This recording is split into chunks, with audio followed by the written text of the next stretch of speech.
So statistics is not basically static in nature, it is dynamic in nature. Milk is quantified in liters. In our school days, you would have seen that always the matter of first rank, second rank, third rank will always matter. The interval scale is a quantitative as it can quantify the difference between the values. So definitely an interval scale will help us to understand it far better.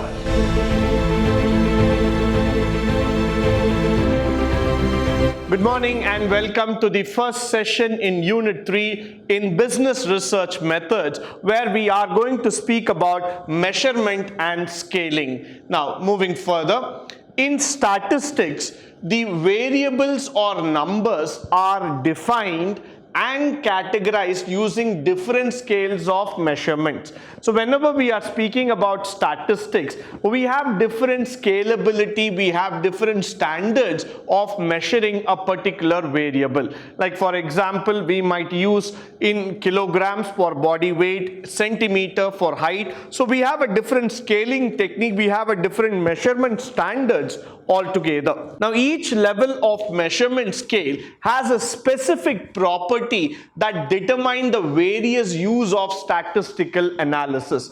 Statistics is a subject where you will be able to find your own classification, in the sense it has got that much of flexibility and that much of internal content that for each and every analysis there is a specific method of representing it. So statistics is not basically static in nature, it is dynamic in nature. That's what I want to explain here in terms of the statistical analysis. It has got so many resources, it has got so many options that you can go here and start finding out which is the best method that is suitable for you in terms of representing the problem, in terms of representing the research. So now we are going to see 4 types of scales, such as the nominal scale, the ordinal scale, the interval and the ratio scale. So let me just again repeat the 4 types of scale: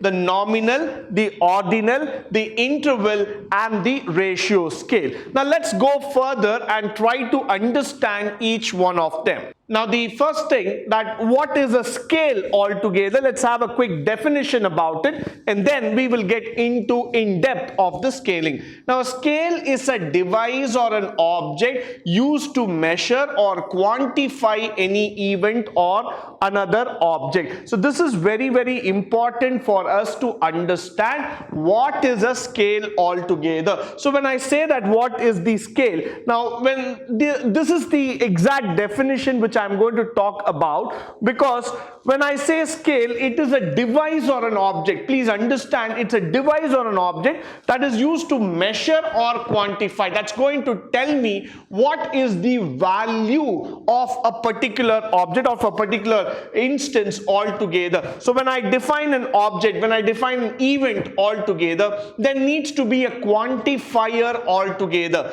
a variable that has to be quantified. It has to be told in a particular scale. Now for example, if you are saying that I am buying milk every day, the question will be, how many liters of milk do you buy every day? So in that you will be saying that I will be buying 2 liters of milk every day. So that 2 liters is actually a quantifier variable. It tells how much quantity are you buying every day. So milk is quantified in liters. So similarly, for height, for weight, or for the, when I'm talking about the square area, perimeter, all this thing will have a quantifier factor. So that is where scale comes into picture. The next thing is the 4 levels of measurement, as we have discussed, starting with the nominal, ordinal, interval and ratio. Now each one of them will have its own specific value, and each of these scales have their own parameters altogether in terms of telling you, in terms of moving forward, as how they really matter. Now let us start here with the scaling technique of nominal scale.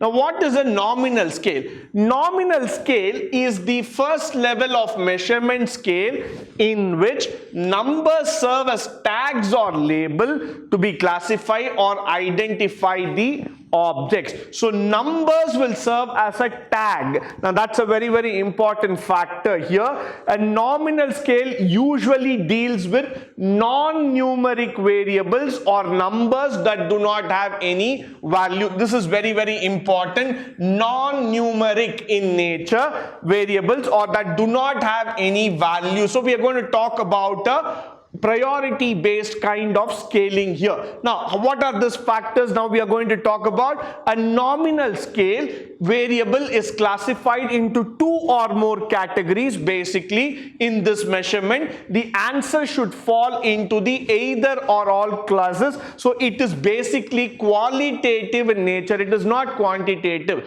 Why? Because we have explained in the previous slide that this is non-numeric in nature. It does not involve in terms of answering the numerical parameters. It is a qualitative parameter that we are talking about. So that's why we say that nominal has to do more with the qualitative function here. The numbers used here are basically to identify the object. So we are using certain factors to identify the objects here altogether. The numbers don't define the object characteristics. The only permissible aspect of the numbers in nominal is in counting. So basically what we try to do is we only try to apparently count. We are not doing the exact numerical counting. We are just going to understand the factors here. We are not going to get into the characteristics. The numbers are not going to define the characteristics of the variable.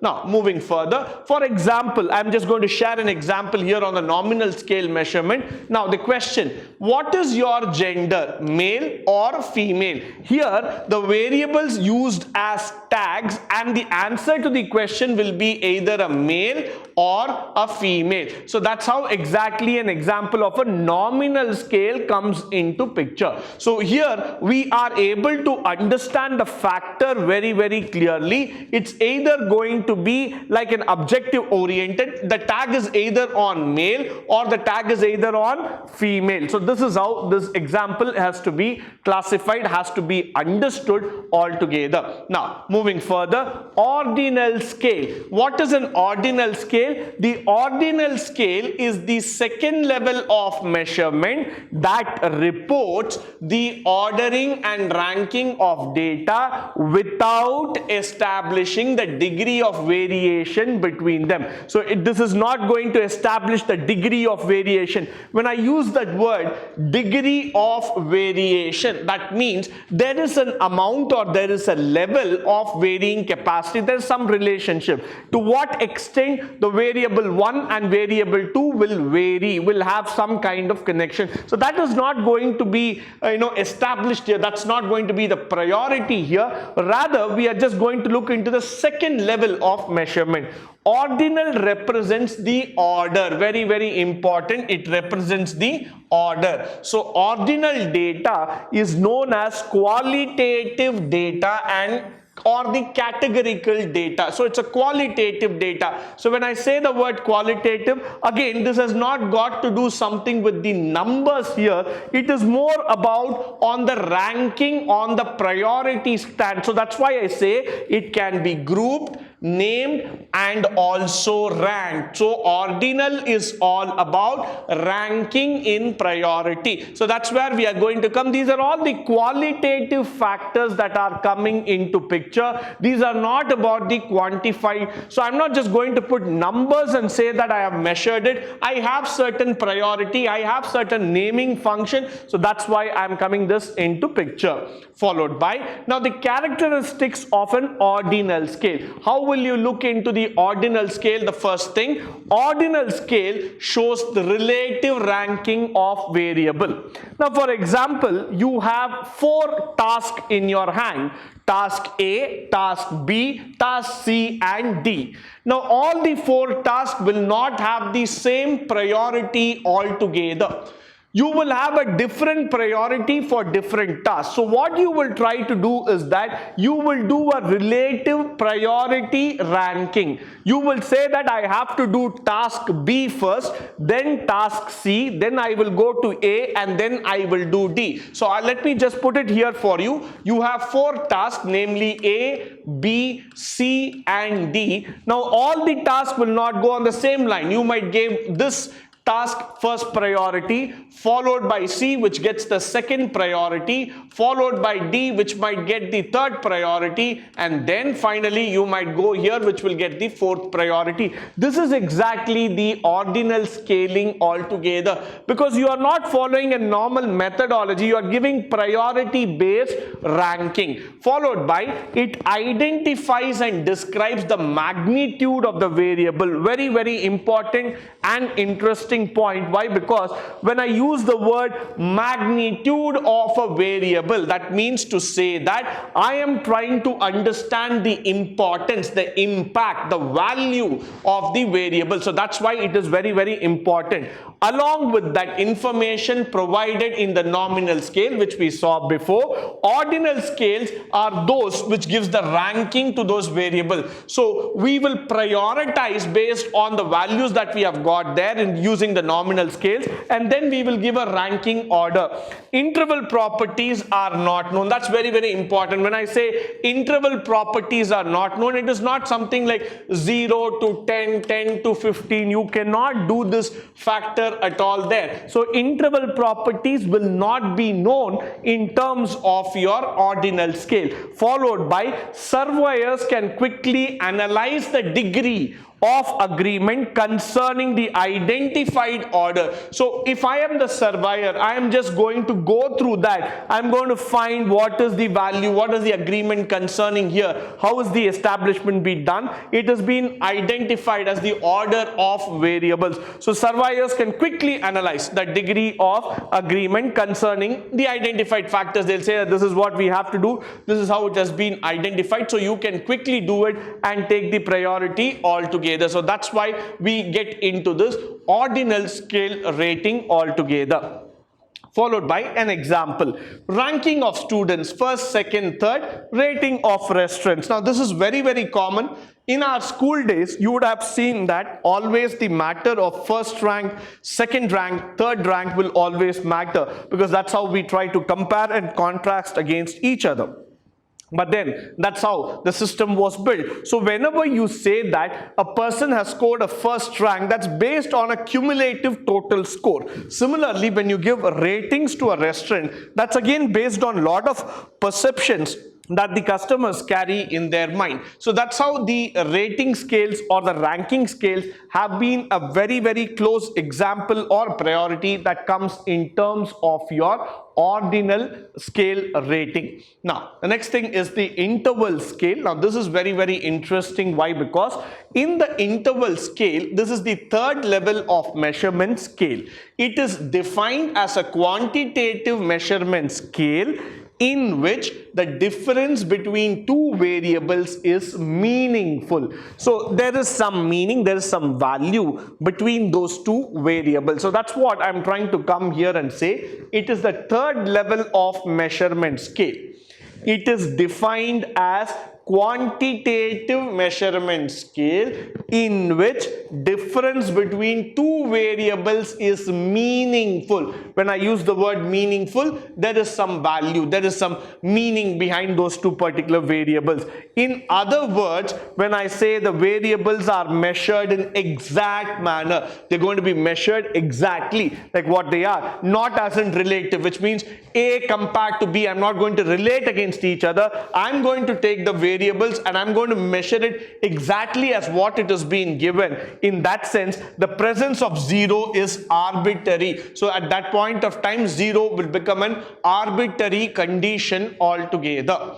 Moving further, now what are the characteristics of an interval scale? The interval scale is a quantitative, as it can quantify the difference between the values. So the first difference, until now we were talking about qualitative, but this is the first one, interval scale, which is quantitative in nature. So that means this involves number in feature. So that's why we are going to talk about numerical values. Now it allows calculating of mean, median of the variables. In statistics, mean, median and mode are the basics. So that is how we will be able to arrive the value of a particular series or the value of a particular entity altogether. So it becomes very important for all of us to understand the mean, median, mode factor here. So that's why I would say that it is important for us to quantify, to learn what it is, how it is being built inside the system. So definitely an interval scale will help us to understand it far better. Next thing, to understand the difference between variables, you can subtract the values between the variables. So you will be able to see, for example, one variable value is 64, another variable value is 56. So you will be able to subtract and get the value as 8. So that's exactly what you are trying to do here. So this is where I would like to say that you will be able to get the difference between the values. The interval scale is a preferred scale in statistics, as it helps to assign any numerical value such as feelings, calendar years, and all those factors that comes into picture. So these are all those the factors that we are talking about in terms of the interval scale here. Now example, we are going to talk about the Likert scale, the net promoter score, the bipolar matrix table. These are all quantifier variables altogether because they will have some values that are attached to that particular table or to that particular stand altogether. The next one is called as the ratio scale, which is very, very important here. The ratio scale is the fourth level of measurement, which is again quantitative. It is a type of variable measurement scale. So again, it is a quantitative aspect altogether. Using the quantitative aspect, we will be able to measure certain values. So it allows the researchers to compare the differences or the intervals. So very, very important here. It will allow the researcher primarily to compare the difference of the interval. So that's very, very important for all of us to understand, to know here, because when you are going to do some statistical research or analysis, there will be a lot of comparison, there will be a lot of understanding in terms of differences, in terms of values. So that can be achieved here altogether. The ratio scale has a unique feature that's very, very important for all of us to know. It possesses the character of origin or 0 point. So it also includes the 0 or the origin point altogether. Moving further, the ratio scale has the feature of absolute 0. So absolute 0 is also included. It does not have negative numbers because of its 0 point feature. So we are not going down below 0. We're not taking the negative values here. It affords unique opportunities for statistical analysis. Why? Because it's a very, very important scale, I would like to say, where it says that it can be orderly added, subtracted, multiplied or divided. So you can do all the mathematical functions, the basic, plus the mean, median, mode can be calculated using the ratio scale. So even the statistical part of mean, median, mode can be calculated. It is very, very unique and powerful and with a useful property altogether. One such feature is the conversion, kilograms to calories, grams to calories. When you talk about meters to kilometers, all those conversion ratios, we use the ratio scale analysis. So definitely this is a very, very powerful tool altogether in terms of the analysis. Now the example which I would like to give you here is this. Now what is your weight in kgs? Less than 55, 55 to 75, 76 to 85. So I'm giving you an option, a list of options. So let's say the consumer chooses this option. 86 to 95 kgs. So automatically you will get an option, you will get a value telling that what is the real value here, how is the value is going to be calculated. So you will be able to analyze the ratio stand, you will be able to compare, you will be able to bring in the mean, median, mode value. Plus this has a very useful property. Why? Because using conversion you can easily arrive at the denominator, at the value that you preferred in terms of your research analysis. With this, I would like to come to the end of this particular session. I hope and believe that this session was of a great help and of a resource to you. In the upcoming sessions, we shall be studying more about the scaling techniques which have been used in business research methods. Until then, stay tuned, stay blessed, and stay enlightened forever. Thank you once again for joining me today on this wonderful session.